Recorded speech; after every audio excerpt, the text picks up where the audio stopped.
8 अप्रैल 2017 Eric और उसके साथ 5 और लोगों का एक हाइकिंग ग्रुप माउंट हार्वी के टॉप पर जा रहे थे और अभी कुछ ही दूर थे कि एरिक ने सबको कहा कि वो काफी थक गया है और उसको कुछ मिनट्स के लिए रेस्ट करनी है, तो बाकी लोग अपना सफर जारी रखें। बाकी के 5 मेंबर्स एग्री हो गए और वो एरिक को अकेला छोड़ के आगे बढ़ने लगते हैं, लेकिन उनको क्या ही मालूम था कि ये कदम उनके आखिरी कदम होने वाले हैं। माउंट हार्वी जो कि एक एरिया लायंस बे में जो कनाडा के प्रोविंस ब्रिटिश कोलंबिया में है, ये माउंटेन सी लेवल से 5420 फीट यानी 1650 मीटर ऊपर है और इसके टॉप से ब्रेथ टेकिंग व्यूज मिलते हैं। इसीलिए लोग पागल हैं इस माउंटेन के टॉप पर जाने के लिए। इस माउंटेन के टॉप पर जाने के काफी रास्ते हैं, लेकिन इन रास्तों से होते होते इस माउंटेन के टॉप पर जाने का टोटल रास्ता तकरीबन 12 किलोमीटर तक बन जाता है और जैसे जैसे आप ऊपर जाते जाएंगे ट्री लाइन खत्म होती जाएगी और हर तरफ स्नो ही स्नो नजर आएगी, यहाँ तक के आखिरी किलोमीटर निहायत मुश्किल और ढलवानी है और वहाँ कोई ट्री लाइन नहीं है, जिसकी वजह से सख्त वेदर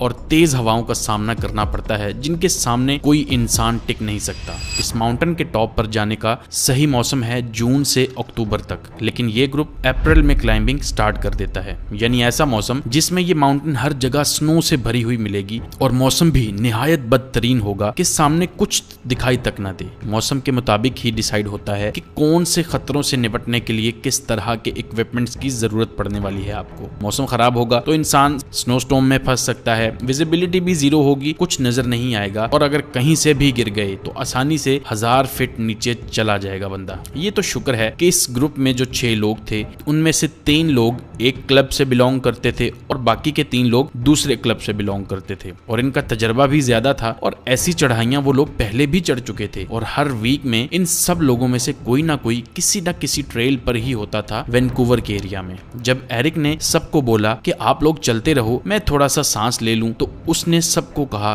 कि मेरा वेट मत करें, मेरे बगैर ही जाएं, मैं कुछ ही देर में आप लोगों के साथ आके मिल जाऊंगा। बाकी के सब लोग माउंटेन के टॉप की तरफ रवाना हो गए। माउंट हार्वी का समिट यानी टॉप पॉइंट बहुत ही यूनिक है और दूर से देखने से आप आसानी से इस माउंटेन को आइडेंटिफाई भी कर सकते हैं इसके टॉप की वजह से। माउंट हार्वी के नॉर्थ में बिल्कुल खाई है जो 600 मीटर गहरी है और इस चीज की वजह से काफी लोग डरते भी हैं इस माउंटेन से।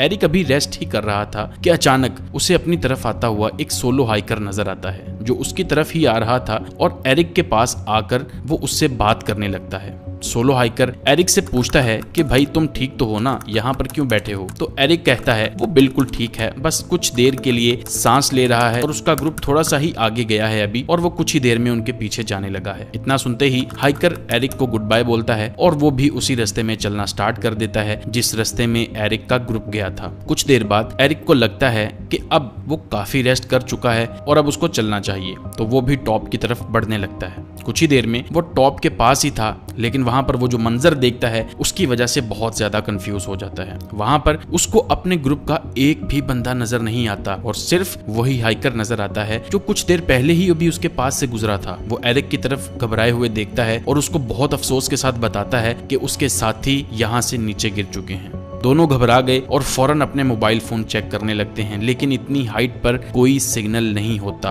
अब दोनों एक दूसरे की तरफ देखते हैं कि वो क्या करें, क्योंकि इमरजेंसी सर्विसेज को कॉल तो लग नहीं सकती। कुछ देर सोचने के बाद जब दोनों को कोई और ऑप्शन नहीं मिलता तो वो वापस निकलते हैं कि कहीं पर जाकर तो सिग्नल आएंगे, लेकिन सिग्नल्स की तलाश में वो बिल्कुल माउंटेन से नीचे उतर आते हैं और फिर उनको सिग्नल मिलता है। फौरन से पहले वो इमरजेंसी सर्विसेज को कॉल करते हैं और ये गुमान करने लगते हैं कि जिस साइड पर वो गिरे हैं वहां से बचना बहुत ही मुश्किल है। शाम के 4 बजे इमरजेंसी सर्विसेज में कॉल आती है और 1 घंटे के अंदर अंदर रेस्क्यू टीम्स अपना रेस्क्यू मिशन स्टार्ट कर देते हैं। एरिक ये बात जानता तो था कि माउंट हार्वी से गिरने का मतलब है कि जिंदगी से हाथ धोना, लेकिन फिर भी वो इसी उम्मीद में था कि किसी तरह उसके 5 साथी अभी जिंदा होंगे और वो इंतजार में होंगे कि कोई उनको बचाने आएगा। 40 से ज्यादा लोगों ने इस रेस्क्यू मिशन में हिस्सा लिया। इनके पास 2 हेलीकॉप्टर्स और सर्च डॉग्स भी थे। जो बहुत देर तक माउंट हार्वी पर हाइकर्स को तलाश करते रहे, लेकिन वेदर की वजह से बहुत मुश्किल होता जा रहा था रेस्क्यू मिशन। इतने में सबको अलर्ट कर दिया जाता है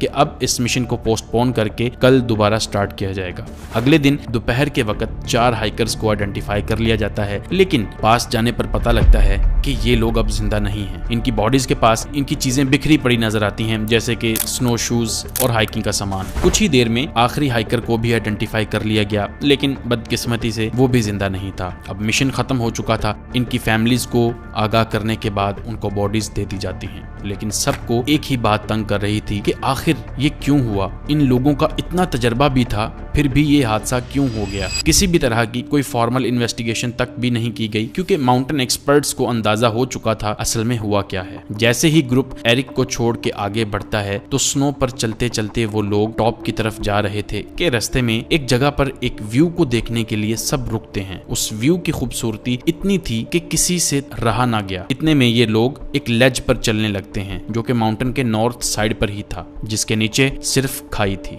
इनमें से किसी को भी अंदाजा नहीं था कि ये किस खतरे से हाथ मिला रहे हैं। इस वक्त सब के सब लोग एक चीज जिसको कॉर्निस बोला जाता है उसके ऊपर खड़े थे। कॉर्निस असल में एक आइस से बना हुआ काफी बड़ा टुकड़ा होता है, जो देखने में माउंटेन का हिस्सा ही लगता है, लेकिन उसके नीचे होता कुछ भी नहीं, और अगर वजन ज्यादा हो जाए तो ये टूट जाता है। लेकिन किसी को भी देखने से ये पता बिल्कुल भी नहीं लगता कि ये लेज है या माउंटेन का ही कोई हिस्सा है। खास तौर पर माउंटेन के ढलवानी हिस्से पर ही कॉर्निस बनते हैं, क्योंकि खाली हिस्सा होने की वजह से हवाओं का रुख बर्फ को एक जगह पर जमा देता है और एक फॉल्स लेज बनने लग जाती है। वक्त के साथ साथ ये बढ़ने लगती है। जितना लंबा ये हिस्सा होता जाएगा उतना ही ये कमजोर होता जाएगा, क्योंकि नीचे से तो खाली होता है और कोई सपोर्ट नहीं होती। सो वजन एक हद से ज्यादा बढ़ने पर ये टूट भी जाता है। कॉर्निस पर खड़े भी हों तो आपको ऐसा ही लगेगा जैसे आप ग्राउंड पर खड़े हैं, इसलिए इसका पता लगाना निहायत मुश्किल है। कुछ ही दिन पहले एक पॉपुलर हाइकिंग वेबसाइट पर एक रिपोर्ट भी लिखी गई थी कि हाइकर्स इस बात का ख्याल रखते हुए माउंट हार्वी पर जाएं कि इस पर बहुत ज्यादा तादाद में कॉर्निस बन चुके हैं।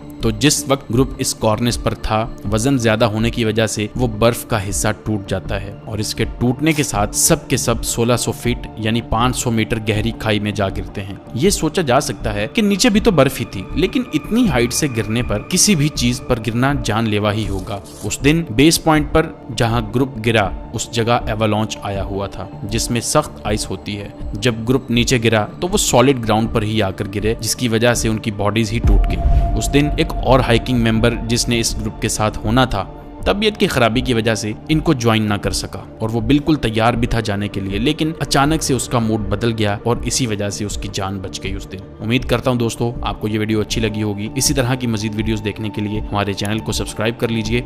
अगली वीडियो में मिलते हैं। अल्लाह हाफिज।